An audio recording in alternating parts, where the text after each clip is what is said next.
Chai with Manjula, a show about giving, featuring non-profit organizations, social activists, social entrepreneurs, and philanthropists who are giving back and making a difference. Chai with Manjula is a show that is a must-see. Welcome to Chai with Manjula. 3 million underprivileged children around the world now own a laptop, thanks to a U.S. organization called OLPC, which stands for One Laptop Per Child.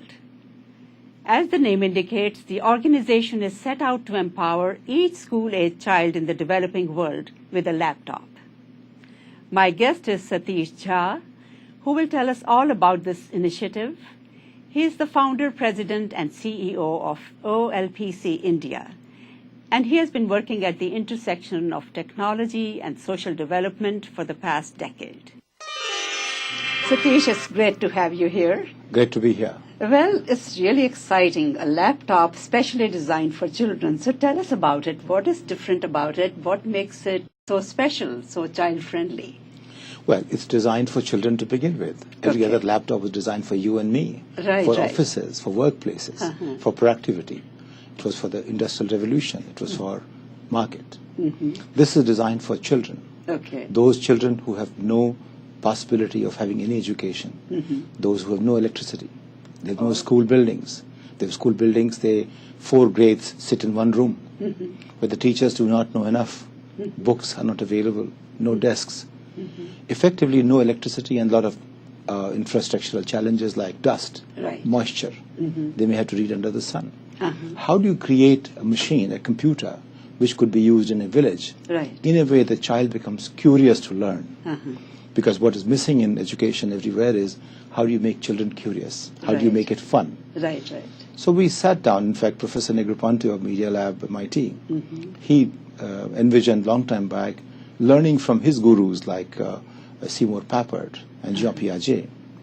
And they were the world's finest pedagogists, you can say, constructionist people. He learned from them and he figured out children learn differently when they learn with computers. When they learn on a screen, it's different from blackboard, different from paper. And it engages them in certain ways. But more importantly, because children have a very different, very fresh mind, how would they respond to the learning they have? And that could be remarkably different from what we can imagine. So it can begin to change the world if they had an opportunity to learn at 4 or 5 years of age. So that's how it began. This idea started. That's right.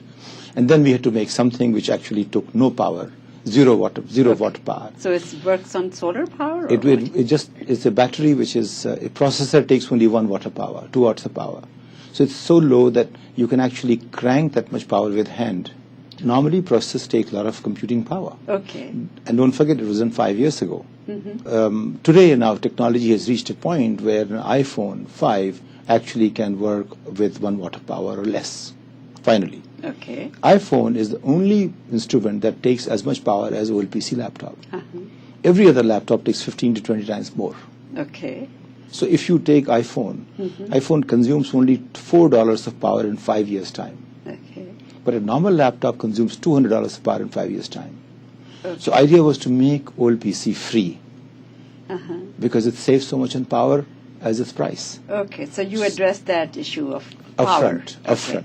That's then the you first made a thing. screen which was actually solar sun readable. You could sit right under the midday sun and read as clearly as inside the house.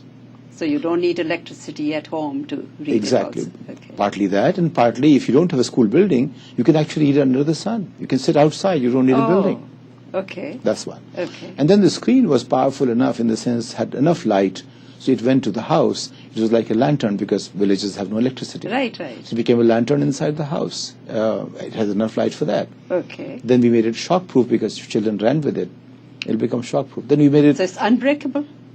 It's supposed to be indestructible, more or less from a child's point of view. I mean, of course, you want to break it, you can break it. It's not as fragile as iPad. It's as robust as rugged as it gets. Not robust, but rugged as it gets. And then we said, okay, if children walk around and rains come, so let's make it moisture-proof.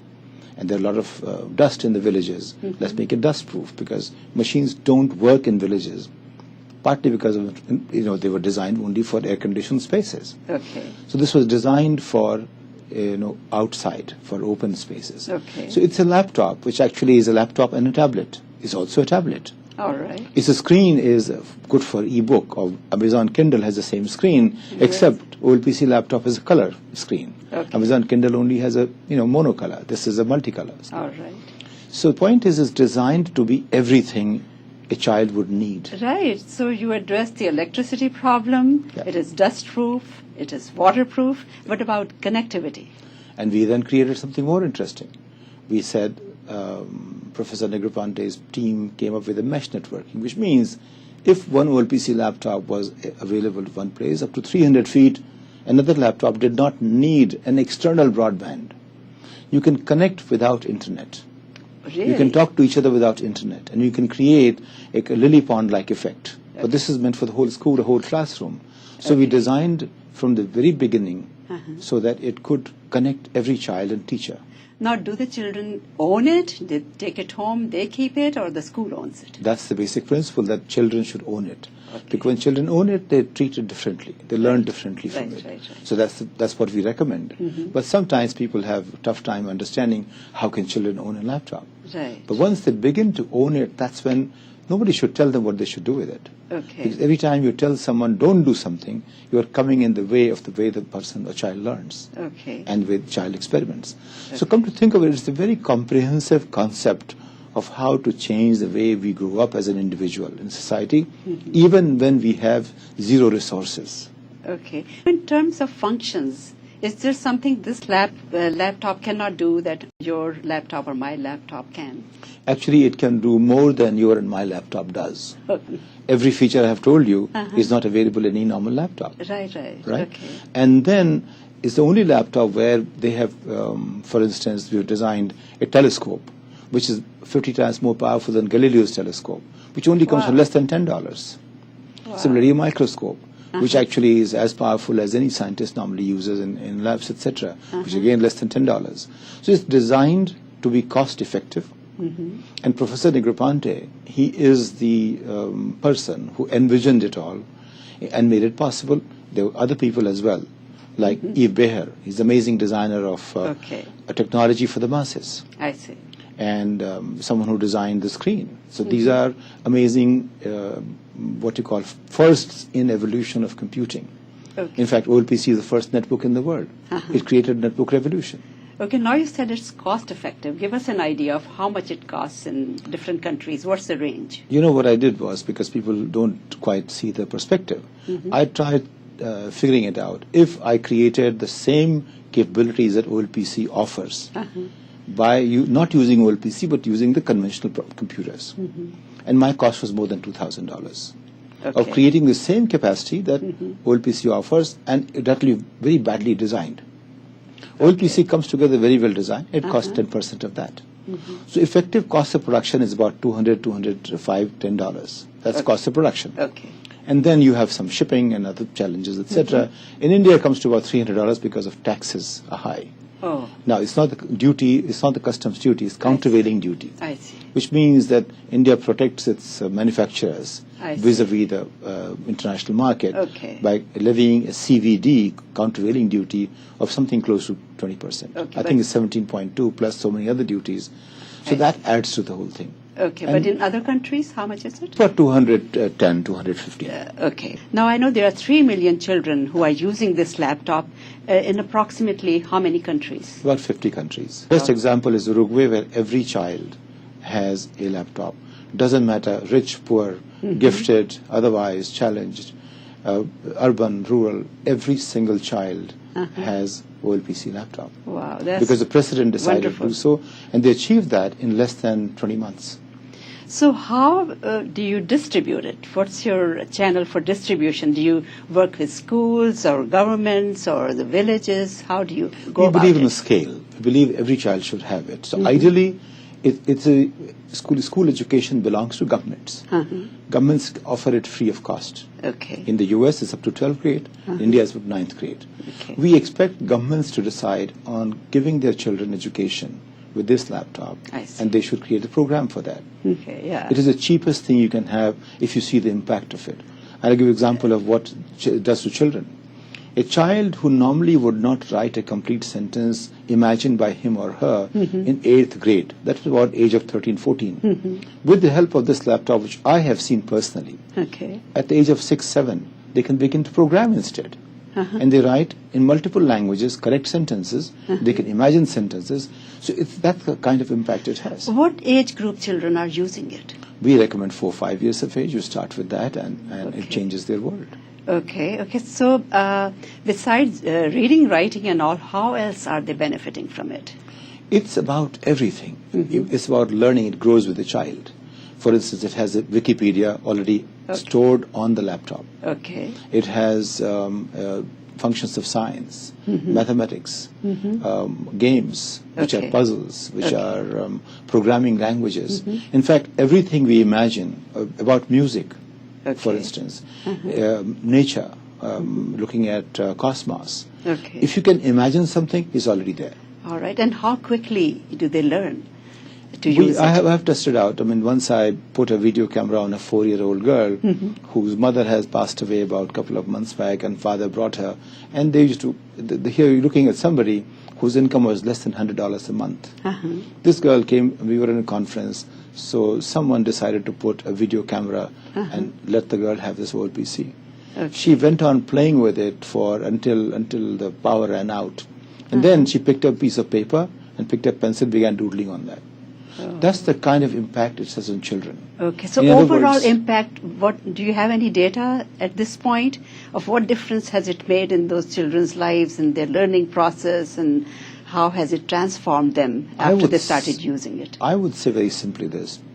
If a child can begin to program in 6 months of learning with this at 6, 7 years of age, which is not possible in the conventional educational system, how much more data do you want? If one of the 50 children could do that, that one simple piece of data alone should help people go and start rethinking about the education they offer today in the current system. So I would say it's transformational. The data is okay when you are incremental. When things transform, you don't even have the tools to understand the impact of it. Right, it's not just teaching them reading and writing, it's increasing their knowledge base, it's bringing the world to them, broadening their horizons. True. So making them a global citizen eventually. They are connected with the world through this. True. So that's wonderful, and I know you have a video clip for us. We'll watch that for now, and then we'll carry on our conversation. Wonderful. Thank you. We'll be back with more about one laptop per child after this short video clip. One laptop per child. That's our name and our vision. We want to create educational opportunities for the world's poorest children by providing each and every one with a rugged, low-cost, low-power, connected laptop. And this is that laptop. Say hello to the XO, a computer unlike any other, designed specifically to work in tough conditions and remote areas. It comes packed with software and activities to help kids learn, explore, create, and share. No matter what language they speak or where they live, the XO connects them to each other, to the world, and to a brighter future. We're a non-profit organization, which makes these kids our mission, not our market. That's why wherever the XO goes, there are 5 core principles everyone agrees to. First, kids get to keep the laptops. They have to be free to take them home and use them whenever they want. That's kind of the point. Second, we're focused on early education, which means kids about 6 to 12 years old. Third, we have to deal in large numbers of laptops, so whole classrooms and schools get them at the same time, so no one gets left out. Fourth, kids should have a connection to the internet, because there's neat stuff to learn on the internet. Fifth and finally, the XO must include free and open source software. Then the laptop itself can easily grow and adapt with the needs of the child. So, in a nutshell, that's us, an organization that makes a small computer to serve a big cause, bringing education to children all over the world, with one laptop per child. The real question is, why? Why give a laptop to a child who may have no electricity or even running water?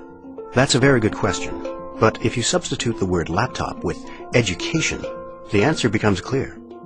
You don't stop education until all other challenges are solved. You do them at the same time, because education is the foundation of the other solutions.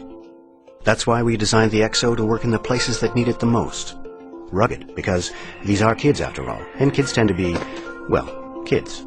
Low cost, so we can make a lot of them, for very little. Low power, so even in places with no electricity, it can be charged with alternate sources like solar power.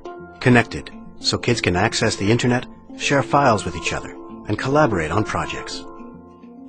The XO also has a screen you can read in direct sunlight, because many of the children we reach go to school outdoors.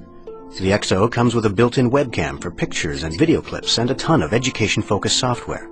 All these features and many, many more add up to one incredible result. When the XO comes to a classroom or village, kids get engaged, inspired. They go to school more often and stay there longer. They draw pictures, play music, make movies, write stories. They figure out how to do new things and begin to teach each other, and even their parents. With the XO, kids learn to solve their own challenges, and one day, they might even help us solve ours. That's how we'll change the world, and that's the best answer to why give a laptop. So, give a laptop, change the world. Welcome back. My guest is Satish Jha from One Laptop Per Child. And we just saw how the organization is opening the world of knowledge and information to children in developing nations. So Satish, this is definitely a wonderful project. Tell us, how did you get involved with this? Well, I look at myself as a child of a village, and I learned with government scholarships. And had I not had an opportunity, what will I be doing? I'll be in a village, living under $100 a month. But I got into it because of my village background, partly that. Okay. And secondly, I was the youngest editor in the country. At 26, 27, I became editor of Dinaman, which gave me a very broad perspective to look at the world. And as you know, editors have a certain privilege to have a canvas where they have an opportunity to think about society. Now, they don't have the environment of a university, but the whole society becomes their playground, so to say. Then I thought of how do you change India's education? And in 2000, I founded Digital Partners and Baramati Conference.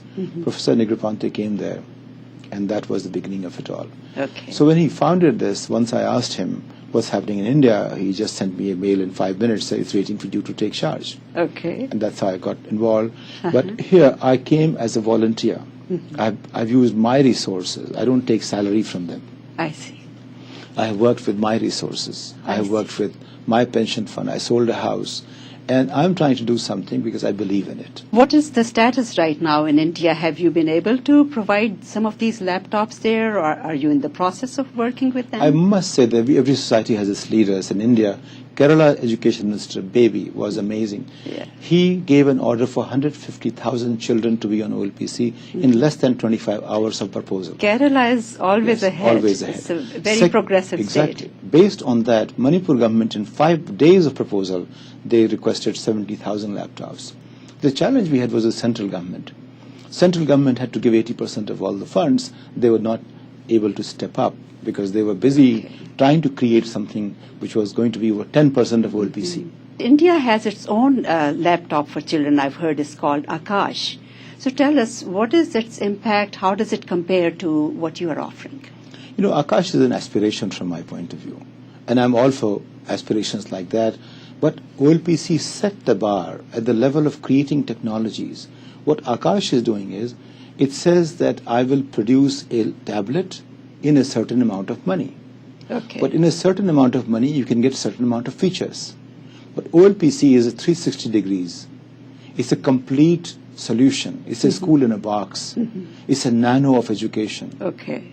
It's a Shantiniketan of education, which means you can actually study outside the school framework, outside in the field, without worrying about anything. It's a solution which says, even if you did not create a building, did not create a teacher, did not create the whole infrastructure which you have not managed to create in 65 years, even then you can give children the finest education possible. Okay. So you need to work at policy level right now, or Exactly. do advocacy Exactly. work. Exactly. Okay. So, well, it's doing so well in other countries, and I'm sure when my viewers hear about this story, they may want to get involved. So how can they participate? How can they help out with this exciting project? I think it's our responsibility, given where we come from, the kind of education we had in India that made it possible for us to come here. And we had that for no price at all. that if we earn X amount of money, 10% of that we give to our village. We left behind. Yeah. Don't even do every year, just do 1 year. In that 1 year, you would have changed the lives of every child in that village. That's a very good idea. A typical village has 50 children. In $10,000 or $15,000, we can change everyone's life forever. And those laptops will remain there for some time. And they will create enough momentum for government to step in after that. Then people should step in. But if they are interested in a solution which is fundamental, which actually addresses the disease, not the symptom of ignorance, then OLPC is a solution like no other. For underprivileged children or developing nations, imagine this connects them to the world. And education is the key to solving all the problems like illiteracy, of course, poverty, disease, human rights issues, women's empowerment. Everything comes down to education. Exactly. And this is an amazing tool to educate children and the next generation. Sure. So I really find it a very exciting project, and I hope it's successful in India. Thanks for working on this project. Thank you very much for inviting me. And I must say that I always think of this way, that Einstein was not born to a Nobel laureate. And we don't know which child in which village will be Nobel laureate. Some of our great leaders, including 2 presidents, they were born in villages which had no facilities. They were just curious and somebody picked them up. We know enough people who were picked up by some people for curiosity, be it Churchill in England or be it Arkan Narayan in India. If we picked up every child in India, there could be a possibility we will have some Nobel laureates. We have not had any in 65 years from India. This is potential untapped over there. 95% minds in India are wasted. Right. And given the current budget of Government of India, we can change India in 20 years beyond our imagination if we adopt one laptop per child. Wow, wonderful. And I wish you all the best. Thank you so much for coming, Satish. Thank you, Manjula. Today we featured One Laptop Per Child, a US-based organization that is transforming society with its revolutionary approach. It is narrowing the digital divide by empowering underprivileged children around the world with a personal laptop. What a wonderful example of using innovation and technology for social good. For more information, please go to their website, olpc.com. And to watch this show again, go to chaivithmanjula.org or find us on YouTube. I leave you today with these beautiful words by Helen Keller. Science may have found a cure for most evils, but it has found no remedy for the worst of them all, the apathy of human beings. Thank you so much for joining us. I'll see you next time.